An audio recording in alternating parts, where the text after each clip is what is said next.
હું સરકારી માધ્યમિક શાળા લીંબોડામાં ભણું છું. હાલમાં ધોરણ 9 માં અભ્યાસ કરું છું.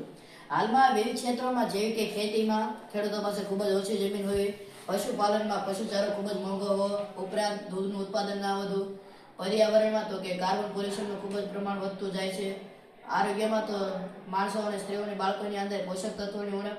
એનો ઉપાય કરવા માટે અમે આ પ્રોજેક્ટ બનાવ્યો છે અને યુનિક આઈડિયા પણ છે. ખેડૂતો પોતાની આવકમાં કઈ રીતે વધારો કરી શકે તે પણ અમે આમાં સમજાવ્યું છે. આ એક અજોલા છે, શેવાળ અને પ્રકાશ. એને અમે વિવિધ ક્ષેત્રોમાં ઉપયોગ કર્યા છે. ખેતીમાં એને નાઇટ્રોજન ફિક્સેશન અને કાર્બન ફિક્સેશન તરીકે ઉપયોગ કર્યો છે. પશુપાલનમાં એને પશુચારો તરીકે ઉપયોગ કર્યો છે. તેના અંદર હાઈ પ્રોટીન આવેલું હોય છે, જેથી પશુપાલનનું 10 થી 20% દૂધનું ઉત્પાદન વધી જાય છે.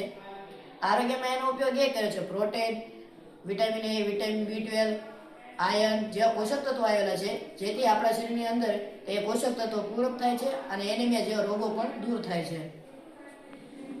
પર્યાવરણમાં એનો ઉપયોગ એ થાય છે કે જે હાલમાં કાર્બન પોલ્યુશન થાય છે તેને આ પ્રકાશ સંશ્લેષણ પ્રક્રિયા દ્વારા કરે છે. આનો મુખ્ય ખોરાક પ્રકાશ સંશ્લેષણ જ હોય છે, જેથી તે કાર્બનનું પોલ્યુશન એ ઘટાડે છે અને તેના પાંદડામાં અંદર એનેમિયન સાયનોબેક્ટેરિયા આવેલા હોય છે, જે હવામાંથી નાઇટ્રોજન લઈને જમીનમાં સ્થાપન કરે છે, જેથી જમીનમાં નાઇટ્રોજનનું પ્રમાણ પણ વધી જાય છે. અસ્તુ. જય હિન્દ, જય ભારત.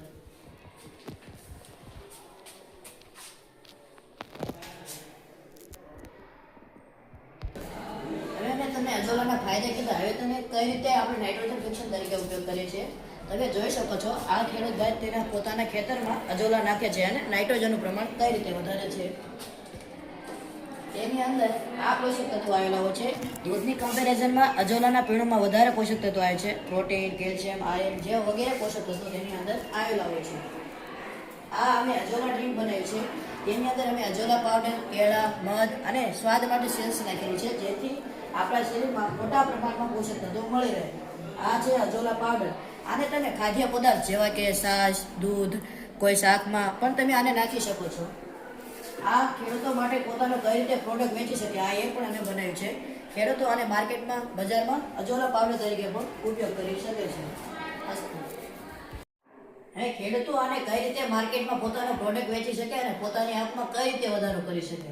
સૌપ્રથમ તે અજોલાને સૂકવીને આવી રીતે એક અજોલા પાવડર બનાવી શકે છે. આ અજોલાની અંદર protein, calcium, iron, vitamin A અને વિટામિન B12 જેવા મોટા પ્રમાણમાં પોષક તત્વો આવેલા હોય છે. તેને માર્કેટમાં સીધું વેચી શકે છે. આ તાજું અજોલા નાઇટ્રોજન ફિક્સન તરીકે ઉપયોગ કરવામાં, જેમ કે ખેતીમાં ડાયરેક્ટ એનો ઉપયોગ કરી શકાય છે. પશુપાલનને આપવામાં પણ તેનો ઉપયોગ થાય છે. ખેડૂતો તેને આવી રીતે પણ અજોલા પાવડર તરીકે પણ વેચી શકે છે અને અજોલા ડ્રિંક બનાવીને પણ વેચી શકે છે. અમે આ ખેડૂતોને કઈ રીતે પ્રોડક્ટ વેચીને પોતાની આવકમાં વધારો કરે એ અમે એવું ઈચ્છીએ છીએ. અમે આ અજોલા પાવડર, અજોલા ડ્રિંક અને તાજો અજોલા અને બાયો ફર્ટિલાઇઝર એમ 4 પ્રોડક્ટ બનાવવા ઈચ્છીએ છીએ અને તેને માર્કેટમાં કઈ રીતે વેચવું એ પણ અમે કીધું છે. તેને વેચીને અમે એક એવો બ્રાન્ડ બનાવવા માંગીએ છીએ અને ખેડૂતો માટે કઈ રીતે આ ઉપયોગ થાય છે તે પણ અમે રજૂ કર્યું છે.